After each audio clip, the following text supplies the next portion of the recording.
because he's in a situation where he can close on the transaction no matter what.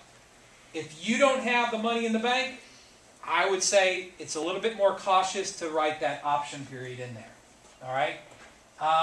Put the earnest money with the title company, get the key. Talk about that. The key in the lockbox is an important thing. A lot of people just get really hung up. How am I going to get them to give me a key?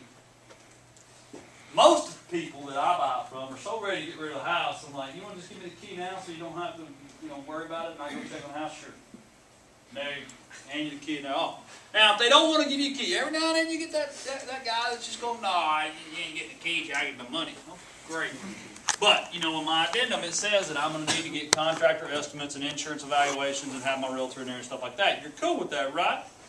James Bond over there said, yeah, no problem. I'm a realtor too. So the first day we're going to meet over there, it's going to be about 4 hours when we're running an inspector through there, and it's going to be 100 degrees and there's going to be no air conditioning. About hour number 2, they hand you the key and say, lock up when you're done. The point is, if they don't give you a key, you just make it very clear to them that they're going to delay closing if they don't grant you access when you need. Now, if they live in the house, of course, that's different. I mean, they're not going to hand you a key to the house they live in. But if it's vacant, get a key. If they won't give you a key and it's vacant, make their life miserable showing the house at a moment's notice and just keep them there for 3 or 4 hours. They'll give you a key. The last thing is the utilities. Sometimes the seller, the utilities aren't on. If he's shopping a deal to me and, I might want to check the plumbing. I might want to check to make sure the breaker box and things like that. So that's an attribute, that needs to at least be talked about. Are the utilities going to stay on until closing? Because he might be bringing other people over there. So just think about that. Formula number 5 is packaging and promoting your POP. We use a lot of acronyms that flip that contract, right? So, FTC. I'm going to make this real simple. Who has ever looked at an MLS printout of a house? Has anyone not looked at an MLS printout? Great. Okay. You notice how some of them have one picture and some of them have 20? You notice how some of them have a description that say, great deal, and some of them that actually seems like the agent has a brain? Okay. The ones that are better filled out and have more information and links to everything sell for more and sell quicker. So the point of doing your POP when you're wholesaling a deal is you put everything in a nice simple form in one page where someone has links to pictures, they have links to video, they have links to the tax rolls, they have links to repair estimates, all in one page with math done for them, because then you will sell your house, you will wholesale it quicker for more money. When you don't do this, a lot of people don't do this at first, and Stuart's new, it's his first deal, he's excited, he sends out a mass email to everyone he's ever met, and it says, great wholesale deal in McAllen, worth 100, will sell for 50. 2 days later, he calls Tim and George and says, nobody's calling me. We say, send us your POP. What? Send us your POP. Well, okay. Not properly promoting and packaging your deal is the #1 way to make yourself a motivated seller. And then you're back up against the closing date, and then I'm telling you, these experienced rehabbers and landlords, they smell blood in the water, and they see that you need to close this deal in 2 days, and your $4,000, $5,000, $6,000 fee turns into $500 because they know you can't close it, or you don't want to. The key is packaging it up. Package it up. Tim and I buy houses. All right, we flip houses, we assign contracts. And when I want to buy a house, I want Tim to bring me something that answers all my questions. It's got video. It has all the data right there. Make it easy for me to say yes if you bring me a deal. That's all I'm saying. Make it easy for investors. All the information's on there. You've got a link to a video. It's got the exterior. It doesn't have to be fancy. Just get a YouTube page and put a link there. All right? Finding your end buyer. So, here, because we got to kind of speed this up. Newspaper ads, we probably wouldn't recommend that. That's too expensive. Craigslist, I think you could set up a Postlets account. P-O-S-T-L-E-T-S, and basically you can put a little template there. Craigslist, We Buy Houses, whoever advertises in the newspaper, we buy houses, we buy ugly houses, you need to call them and say, hey, I got a hot one. Let me send you over my pop. All right? They're going to say, you're what? And just say, don't worry about it. I'm going to send you over the information. Real estate investment groups and clubs like this one. There are people that want to buy houses, and maybe they don't know how to find all the good deals that you can, Sylvia. So network. And what kind of business card is it going to say? McAllen Discount Property Superstore, right? You need to build that database. You need to have that disposition. Attend the courthouse auctions. That's what, some of our students, they just go down there and they're just handing out their business cards. Hey, McAllen Wholesale Superstore, every month I'm going to get a deal. Do you want to look at it? What's your criteria? Find out what they want. To buy at the auction, you have to have what? Cash. Yeah. Great buyer that. That's what you want, is somebody, especially on the courthouse steps, because those guys, they haven't seen the inside of the house. Those are truly they're the risk takers. I mean, Tim mentioned, hey, 81 houses last week. All right? I didn't see one house, the inside of it. So there's some serious risk. And if you brought me a deal that I could go look at, oh, I'm willing to pay more. All right? If you're in our system, you can partner with us. I mean, we thousands of people across the state of Texas, especially, Lord, if we get the Roddies down here doing the foreclosure list. We'll see. Expand the database. So, the assignment is simple. It's one page. It's straightforward, and it's written to where you retain control of the deal. If you don't have my assignment, and you're not one of my students, I just recommend whoever you get the assignment from, make sure it has this verbiage down here that says that all communication will be made through you. And because a typical assignment, actually the way it reads, if I assign it to George, I'm out.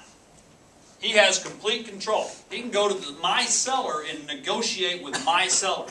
He can go renegotiate. I've legally transferred all of my rights over to him.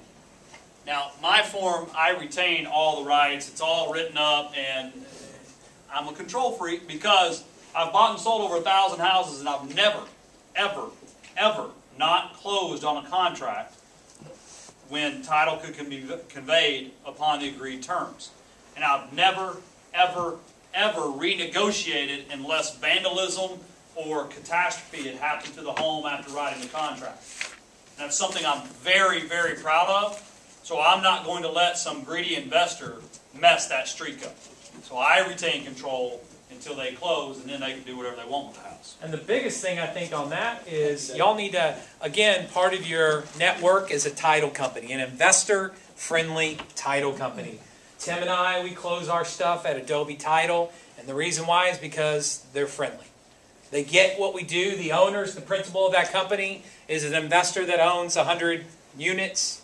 So they get it, they think like us, and we want to spend our money with other like-minded individuals. Three most important words in real estate is buyers are liars. Buyers are liars. Remember it. He's very subtle, guys, okay? He's subtle. Whether you're selling a retail house or an investor house. I really do. People, they'll go to the Robert Kiyosaki seminar down here in a couple months, and they tell them all weekend long, tell them you got cash. But I don't have cash. Just tell them you got cash. And you'll get people, I mean, Lord have mercy, my phone rings so much the week after one of those seminars. And, oh, I'm a cash investor anywhere in Dallas. Really? How much cash? I got as many deals as you want. I mean, it's like, okay. I mean, the point is, there's certain things you need to do. You need to get everything done in advance. You need to verify funds. You need to get non-refundable deposit. You got to get closing scheduled before you're closing on your contract. So if my drop dead date with Stewart is the 30th, and I sold it to George, I need George to close by the 21st. Because if George was lying, and he said he had all of Daddy's money, you get a lot of these trust fund babies, they come up, not George isn't a trust fund, but like in Dallas, you get these Highland Park kids fresh out of SMU, and boy, they come down the street, and they're like, oh, I live in Highland Park, and they got a pedigree, they got a car that's worth more than the house you're selling. But then it comes down to closing, and, Daddy or Grandpa wouldn't give them the money. Well, so now, here I am 7 days before my contract expires, and if George falls through, it's not fair to use you in this example, but you were the first one to my right. Thick skin. But if George falls through, I got to call my bank and get it closed. Or if you don't have a bank or the cash to close it, then you got to call Ramon and be like, "Hey, Ramon, remember that offer you made me on that house for 50? Congratulations, you're getting it for 47. Because I got 3,000 non-refundable out of George. I'm not going to try to profiteer out of this situation. I'm going to give him a heck of a deal. Now he doesn't need to try to take me to the cleaners. Because if I say, "Hey, you still give me 50? Yeah, let me relook at it." Because now he knows I'm desperate. I call him up and say, "Hey, Ramon, you can have it for 47? Yeah, man, send it over." Ramon, he was my backup. I knew he had the cash. We closed 3 or 4 days later. My streak's still alive. It's important. You got to back into it. Yeah, even on the first deal, I mean, Tim and I have not known each other that long. What is it? 2 years. 2 years. So on the first deal that, you know, we had been collaborating and talking about how he does his business, how I do mine. And then he said, "Hey, I got this house." And so I go and I write it, and he said, "Hey, are you in?" I said, "I'm in." And he's like, "All right, show me." I go, "Show you?" Yeah. Non-refundable. And I'm like, "No, I mean, we had been talking for 3 months and stuff, talking about flip that contract and what we think is the right way to do this business. And it doesn't even matter. Even me. He's like, "Show me the money." It's all getting dropped into grease, folks. Anybody ever been to McDonald's when they drop those frozen fries in that hot grease? Sounds like it would hurt, right? Well, that's what happens when one of these unethical liar investors drop you into grease and back out of something that you could have sold to someone else. I would say 95% of the time, when someone puts up $2,000 to $5,000, they're going to close. They're motivated. They got skin in You know? And I put up 5,000. He said, "Hey, I need $2,000." And even on Rustin, I bought a house from Rustin that got it under contract. Remember, he's doing this part time. His third house, I bought that house from him, and he's like, "All right, you're in." I said, "I'm in." I said, "What are you doing?" He's like, "What?" I said, "You always, even your mentor, you don't know. You require that I put some money down." He's like, "Oh yeah, I didn't know. Okay, I didn't feel." I go, "It doesn't. You always." And so I wrote him a $4,000 check. I said, "Take that, and that's for the, you need to have that security, because just in case I get hit by a truck." I don't care if it's the guy that the courthouse is named after. I don't care if they own half of McAllen. If you've never done business with them.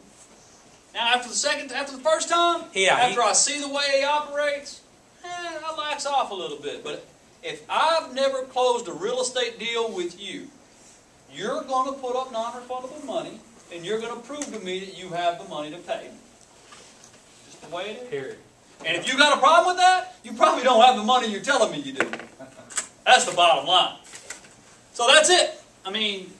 All right, questions. Y'all got any questions? Are y'all out of questions? Can I get just a quick clap? Thank you. Thank you.